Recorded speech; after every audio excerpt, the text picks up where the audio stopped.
Hello दोस्तों, नमस्कार। Dunki classes में आपका स्वागत है। उत्तराखंड इतिहास के तहत आज हम गढ़वाल के राजा फतेहपति शाह के बारे में जानेंगे। चलिए शुरू करते हैं। ये जो चित्र है आप इसमें देख रहे हो, जो ये राजा घोड़े पे सवार है, यही राजा फतेहपति शाह है। राजा फतेहपति शाह शिवाजी को अपना आदर्श मानते थे, इसीलिए उन्होंने शिवाजी के ही रूप में एक चित्र उन्होंने यहाँ पे अपना बनवाया है। इसीलिए इन्हें क्या कहा जाता है? गढ़वाल का शिवाजी। कई बार वन लाइनर प्रश्न में पूछा जाता है गढ़वाल का शिवाजी किसे कहा जाता है, ठीक है। तो उसका आंसर हो गया फतेहपति शाह।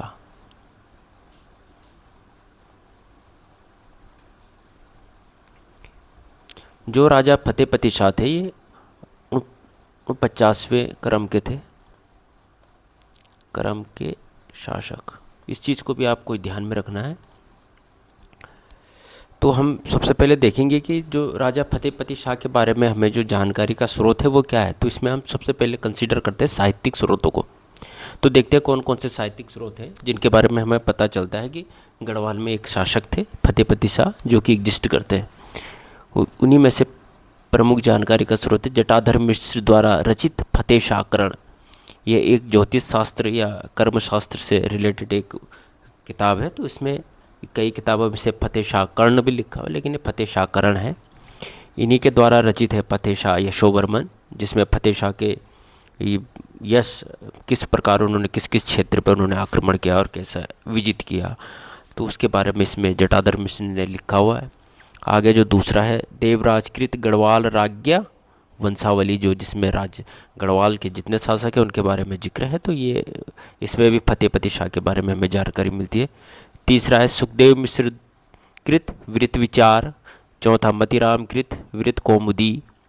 क्षेमराम, जिन्हें रतन कवि भी कहा जाता है, इन्होंने लिखा है फतेह प्रकाश। इससे भी हमें फतेहपति शाह के बारे में जानकारी मिलती है। और गुरु गोविंद सिंह जी द्वारा रचित विचित्र नाटक, जिसमें कि गुरु गोविंद सिंह जी ने उल्लेख किया है कि जब मैं पोंटा क्षेत्र में था तो अकारण ही फतेहपति शाह ने मुझ पर आक्रमण किया।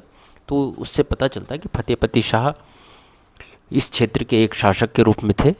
तो ये प्रारंभिक स्रोत है। कई बार इन किताबों के रचयिता के नाम भी आप याद रखिए, कई बार परीक्षाओं में पूछा जाता है, तो ये काफ़ी महत्वपूर्ण है, इन्हें याद रखना। चलिए आगे देखते हैं कि उनका जो प्रारंभिक जीवन था वो कैसा था है। जो उनका जीवन परिचय देखते हैं, वर्ष 1664 में उनका राज्याभिषेक किया गया। आपको पता होना चाहिए, इससे पहले हम पृथ्वीपति शाह के बारे में पढ़े थे। पृथ्वीपति शाह ने अपने जो पुत्र थे मेदिनी शाह, उनको राज्य से निकाल दिया था। तो मेदिनी शाह के ही पुत्र थे कौन? ये अपने मेदिनी शाह के पुत्र और पृथ्वीपति शाह के पौत्र, मतलब नाती के पौत्र। इस चीज़ को याद रखिए आप। मेदिनी शाह को क्यों देश निकाला दिया था वो उसके बारे में भी हम उसमें चर्चा कर चुके हैं। तो मेदिनी शाह को जब देश निकाला दिया तो पृथ्वीपति शाह बुजुर्ग होने वाले थे, तो उन्होंने अपने ही शासनकाल में क्या कर दिया था, इनका राज्याभिषेक कर दिया था 1664 में। उस समय संभवतः 10-11 साल के जितने भी रहे होंगे। उसके बाद 1664 से 1669 या किसी किताब में 68 भी है, तो वहाँ तक पितामह जो इनके थे पृथ्वीपति शाह ने ही मतलब संरक्षण के रूप में कार्य किया। उनके मार्गदर्शन में ही अपने फतेहपति शाह ने शासन किया। 1659 में इनकी मृत्यु हो चुकी थी पृथ्वीपति शाह की। तो पृथ्वीपति शाह के मृत्यु के पश्चात जो मेदिनी शाह की पत्नी थी राजमाता कटोची देवी, ये हिमाचल के शासक की पुत्री थी। तो इनके संरक्षण में ही 1 साल इन्होंने शासन किया अपने फतेहपति शाह ने। और 71 में इन्होंने स्वतंत्र तौर पर शासन की बागडोर अपने हाथों में ली, ठीक है। उसके बाद फतेहपति शाह ने किस प्रकार अपने क्षेत्र का विस्तार किया, इसके बारे में तो हम जानेंगे, लेकिन जो उसका उन्होंने कब तक शासन किया, तो कुल मिला के 1664 से 1716 तक काफ़ी लंबा पीरियड इन्होंने टिहरी राज्य के राजा के रूप में कार्य किया और 1716 को ही संभवतः मृत्यु को प्राप्त हुए। अब हम सबसे पहले देखते हैं कि इन्होंने इनके जो प्रमुख युद्ध अभियान कौन कौन थे। इन्होंने दापा पर आक्रमण किया। दापा जो कि तिब्बत, वर्तमान में तिब्बत का ही एक क्षेत्र है।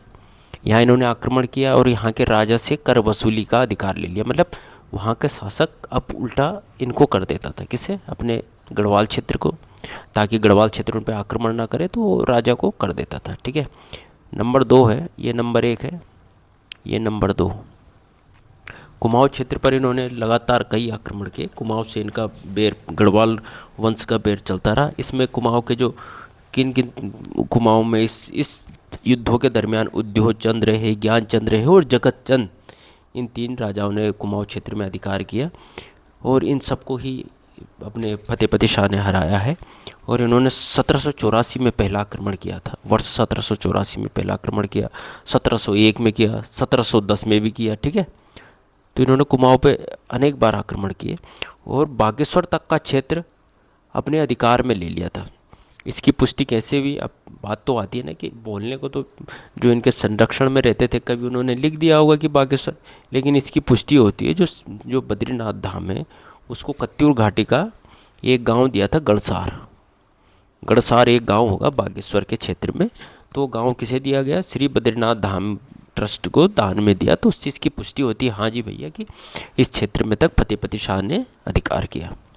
उसके बाद इन्होंने 1685, जो कि उत्तराखंड से सटा हुआ हिमाचल का सिरमौर हिलाया। उस समय राज्य तो एग्जिस्ट करते नहीं थे कि जैसे आप उत्तराखंड हिमाचल, उस समय ऐसा तो कुछ था नहीं, छोटे छोटे रियासतें थी। तो उसी में सिरमौर एक रियासत थी जिसका क्षेत्र बैराटगढ़ जो उत्तराखंड से जुड़ा हुआ है, और एक कालसी क्षेत्र आप सभी को पता है, तो ये उससे जुड़े हुए थे, किससे? सिरमौर क्षेत्र से। तो वहाँ इन्होंने बैराटगढ़ और कालसी क्षेत्र पर भी आक्रमण कर, सिरमौर पर आक्रमण कर, ये क्षेत्र जो उत्तराखंड से सटे हुए थे इन पे अपना अधिकार कर लिया। बैराटगढ़ और कालसी क्षेत्र पे इन्होंने अपना अधिकार कर लिया। उसके बाद मुगलों के जो क्षेत्र था सहारनपुर क्षेत्र तक मुगलों के अधीन था। मुगलों के जो अधिकारी थे वो इस क्षेत्र पर शासन करते थे।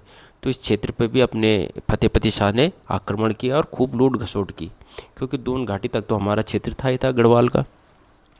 उसके बाद किताबों में उल्लेख है कि पांवटा साहिब के नज़दीक गुरु गोविंद सिंह जी थे, वो युद्ध को शिकार कर रहे थे, तो उन पे अकारण इन्होंने हमला किया। किसने?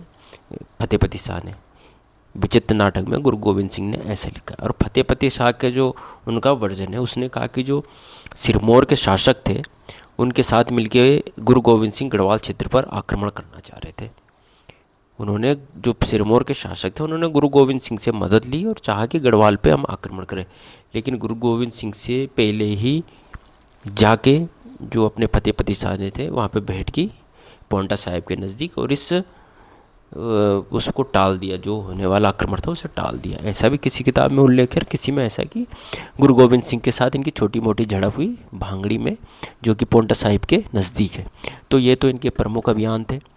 इन्होंने लगभग सभी अपने आस पड़ोस के क्षेत्र पे आक्रमण किया और गढ़वाल के शासन को दृढ़ रखा, जो कि पूर्व में भी हम, जो गढ़वाल क्षेत्र था मुगलों के अधीन नहीं था, तो ये निरंतर स्वतंत्र रूप से शासन करते रहे। चलिए आगे देखते हैं। जो ये फतेहपति शाह थे, ये कला प्रेमी थे। जैसे समुद्रगुप्त के दरबार में और अकबर के दरबार में नवरत्न रहते थे, तो इनके दरबार में भी नवरत्न रहते थे। ठीक है, इन्होंने एक सबसे पहले गुप्त शासक समुद्रगुप्त की भांति एक अष्टकोणीय मुद्रा चलाई। अष्टकोणीय मतलब ऐसे ऐसे, ये कितने कोणीय हो गए? ये तो षटकोणीय हो गई ना, अष्टकोणीय ऐसे होगी, ऐसे ऐसे ऐसे ऐसे ऐसे ऐसे ऐसे, है ना, ये हो गए अष्टकोणीय। तो इन्होंने अष्टकोणीय मुद्रा चलाई। जैसे कि ये प्रेरित थे, पुराने शासकों से प्रेरित थे, ये शिवाजी से भी प्रेरित थे, समुद्रगुप्त से भी प्रेरित थे। इससे पता चलता है कि काफ़ी ज्ञानी तो थे ही। कवि भूषण और मतिराम, इनकी महिमा लगभग अगल बगल के राज्यों में काफ़ी फैली हुई थी, तो इन्होंने इनकी महिमा सुन के श्रीनगर दरबार में आए और यहीं रहने लगे। राजा ने इन्हें यहीं आश्रय दे दिया। राजा के दरबार में नवरत्न कवि थे। किसी किताब में किसी और का उल्लेख है, कहीं पे इनका उल्लेख है। रेवत राम, हरिदत्त, शशिधर, कीर्तिराम आदि, ये उसके नवरत्न थे। वृत्त कौमुदी में मतिराम कृत है वृत्त कौमुदी, और वृत्त कौमुदी है मतिराम कृत, और वृत्त विचार है सुखदेव कृत। इस चीज़ को याद रखना, ठीक है। तो फतेह शाह को क्या बताया? आश्रयदाता, आश्रयदाता मतलब सबको शरण देने वाला, शिवाजी के समान चतुर और वीर बताकर प्रशंसा की। प्रशंसा की इन्होंने शिवाजी के समान वीर बताकर, किसे? अपने फतेहपति शाह को। तो फतेहपति शाह इसीलिए खुद को शिवाजी समझने लगे थे, इसलिए उन्होंने मंगतराम तंवर से एक चित्र बनवाया जिसमें वो घोड़े पे सवार थे।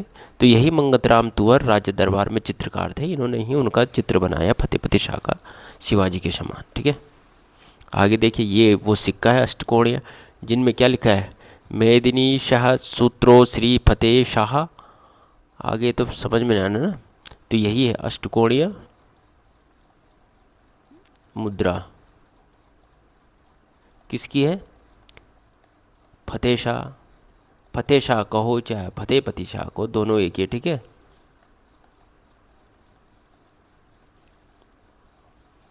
तो इससे पता चलता है कला प्रेमी थे। इन्होंने नए नए काम के सिक्के की ढलाई भी इन्होंने की है, जो कि अष्टकोणीय मुद्रा के रूप में हमें प्राप्त है। आगे देखते हैं इन्होंने किस किस को आश्रय दिया। तो इसमें से एक सबसे बड़ा नाम आता है, जैसे जिनके नाम से देहरादून में ट्रस्ट भी है। सिख गुरु थे गुरु राम राय।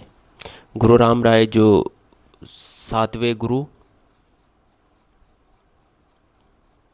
हर राय जी थे के बड़े पुत्र थे। ऐसा माना जाता है कि एक बार ये औरंगजेब से मिलने दिल्ली दरबार में गए। जब ये औरंगजेब से मिलने गए, मतलब मुग़लों से मिलने गए, तो इन्होंने क्या किया कि इन्होंने जो गुरु ग्रंथ साहिब की जो अनुवाद करना था उसमें इन्होंने थोड़ा सा फेरबदल कर दिया, जबकि गुरु ग्रंथ साहिब में ऐसा मान्य नहीं है कि आप जो गुरुवाणी होती है आप उसमें फेरबदल नहीं कर सकते। जब इन्होंने ऐसा किया तो गुरु हर राय जी ने इन्हें अपने घर से निकाला दे दिया, नहीं तो ये 8वें गुरु होते किनके? सिक्कों के। तो जब ये वहाँ से सिक्कों ने इन्हें, जो सिख गुरु परंपरा थी, उन्होंने इन्हें गुरु राम राय जी को बाहर कर दिया। तो ये मुग़ल दरबार में क्या होंगे, शरण की अपील की होगी। तो औरंगजेब ने कहा जाओ भाई तुम दून क्षेत्र में जाओ, वहाँ सुरक्षित रहोगे। तो दून क्षेत्र में गए तो इनको फतेहपति शाह ने इन्हें शरण दी। अब इससे पता चलता है शायद इनके मैत्री संबंध थे फतेहपति शाह और औरंगजेब के, नहीं तो औरंगजेब ने गुरु राम राय को दोन घाटी ही क्यों भेजा? इस बात को भी आपको समझना पड़ेगा। और कहीं किताबों में लिखा है कि मुग़लों के साथ इनके मैत्री संबंध नहीं थे, लेकिन ये कंट्राडिक्शन होता है ना। तो जब ये गुरु राम राय जी यहाँ आए तो इन्हें दून घाटी में 3 गांव दिए इनको रहने के लिए, ताकि ये वहाँ पे खेती बाड़ी जो भी कर उगाई कर सके, तो ताकि अपनी दिनचर्या चला सके। तो उसमें क्या था, राजपुर क्षेत्र जो कि आजकल भी फेमस है, चमसारी गांव था, और खुड़बुड़ा आपको पता है ये सहारनपुर चौक के पास है देहरादून में। खुड़बुड़ा क्षेत्र दान में दिया। तो ये 3 गांव दान में दिए। बाद में जो आगे राजा आए उन्होंने 2-4 गांव और दिए दान में। तो ये इस प्रकार इन्होंने दून घाटी में गुरु राम राय जी ने अपना डेरा डाला, ऐसा मानते, इसीलिए इसे देहरादून भी कहते हैं। ठीक है, चलिए वो तो सेकेंडरी चीज़ है, लेकिन इन चीज़ों का भी आपको ज्ञान रखना चाहिए। आपको ये भी पता होना चाहिए औरंगजेब के बारे में, क्योंकि औरंगजेब ने दिल्ली में काफ़ी, मतलब मुग़ल सल्तनत में काफ़ी क्रूर शासकों में उनकी गिनती होती है। उन्होंने काफ़ी मंदिरों को तुड़वाया है, और वो ये कट्टर मुस्लिम थे, है ना, कट्टर मुस्लिम थे वो, इसीलिए उन्हें जिंदा पीर भी कहते हैं। उन्होंने जो मुस्लिम की जो रिवायतें थी उन्हें एग्जैक्टली फॉलो किया, उसमें कोई फेरबदल नहीं किया, इसीलिए वो काफ़ी इम्पोर्टेंट है। तो औरंगजेब के बारे में भी आपको पढ़ना है, ताकि इंडियन हिस्ट्री जब पढ़े इससे रिलेटेड प्रश्न आए तो आप दोनों को मैचअप कर सके। ठीक है, अब देखिए पड़ोसी राज्यों से इनके संबंध कैसे थे, इस बारे में आप समझ सकते हैं। मुग़ल क्षेत्र के सहारनपुर पे जो हमारे फतेह शाह थे, इन्होंने आक्रमण किया। तो संभवतः यहाँ पे ऐसा प्रतीत होता है कि इनके मैत्रीपूर्ण संबंध नहीं थे। वहीं दूसरा इंसिडेंट हमें गुरु राम राय को औरंगजेब के द्वारा ये कहने पे कि आप दून घाटी में जाके रहिए, तो उससे पता चलता है कि इन दोनों के बीच इतने वैमनस्यपूर्ण संबंध तो नहीं थे कि उनके औरंगजेब के कहने पे इन्होंने गुरु राम राय को यहाँ शरण दी। तो स्वाभाविक है कि इनके आपस में बातचीत थी और आपस में मैत्री संबंध भी रहे होंगे। ठीक है, कुमाऊँ का जो शासक है चंद, उनसे कैसे संबंध थे इनके? उद्योग चंद, ज्ञान चंद और जगत चंद, इस दरमियान 3 शासकों ने शासन किया चंद के। इन्होंने लगातार एक कुमाऊँ पे आक्रमण करते रहे और बैजनाथ तक के क्षेत्र को इन्होंने विजित किया। ठीक है, उसके बाद सिरमौर का आपने देख ही लिया, सिरमौर पे इन्होंने आक्रमण किया और बैराटगढ़ और कालसीगढ़ इन्होंने उनसे छीन लिए। तिब्बत पे भी इन्होंने वहाँ का क्षेत्र दापा पे आक्रमण किया और वहाँ के राजा से कर वसूली करी। तो ये इस प्रकार देखते कि हम जो फतेहपति शाह थे ये काफ़ी वीर भी थे और साथ साथ कला प्रेमी भी थे और क्षत्रिय परंपरा का भी भरपूर निर्वहन किया कि किस प्रकार सभी को इन्होंने आश्रयदाता जो कि शरणार्थी थे उन्हें शरण दी और सुरक्षा भी मुहैया कराई। तो इस प्रकार इनका जो फतेहपति शाह के जीवन का जो एक राजा के रूप में काफ़ी सफल रहे और इस प्रकार इनसे जुड़े हुए प्रश्न आप सोल्व कर सकते हैं जब आप इस को पूर्ण रूप से अध्ययन करेंगे। ठीक है, और इसके बारे में उत्तराखंड पीसीएस में एक पीसीएस के मेंस में भी पूछा है, फतेहपति शाह का एक प्रश्न आया था 2025 वाले में। तो उसमें काफ़ी बड़ा प्रश्न था, मतलब 10 नंबर का प्रश्न था। तो जब आप डिटेल में पढ़े रहेंगे तभी आप उन प्रश्नों को क्रैक कर सकते हैं। इसलिए आपको हर चीज़ का अध्ययन करना, उनकी नीतियों को, उनके जीवन परिचय को तो देखना ही देखना है। उनके बारे में क्या क्या स्रोत है, साहित्यिक स्रोत होंगे, कहीं शिलालेख होंगे, कहीं सिक्के हैं, तो ये सारे स्रोत आपको मेंशन करना है। उसके बाद आपको उनकी जो वो थे युद्ध अभियान उनके बारे में मेंशन करना है। उसके बाद आपको देखना है कि उनके पड़ोसियों के साथ कैसे संबंध थे, उसको आप डिटेल एनालिसिस करेंगे। उसके बाद आप उनकी जो भी नीतियाँ हैं उनका तो करेंगे और उनके द्वारा किए गए इम्पोर्टेंट कार्य का भी आप उल्लेख करेंगे, जिससे कि आप एक अच्छा आंसर बना सकते हैं। और वन लाइनर के लिए भी आपको डिटेल में तो पढ़ना ही, क्योंकि काफ़ी डीप पूछे जाते हैं आजकल प्रश्न। ठीक है, तो इस प्रकार ये है। अगर इसमें कोई त्रुटि रहेगी तो आप ज़रूर कमेंट बॉक्स में लिखना ताकि हम उसमें सुधार कर सकें। आज के लिए इतना बहुत है। नमस्कार।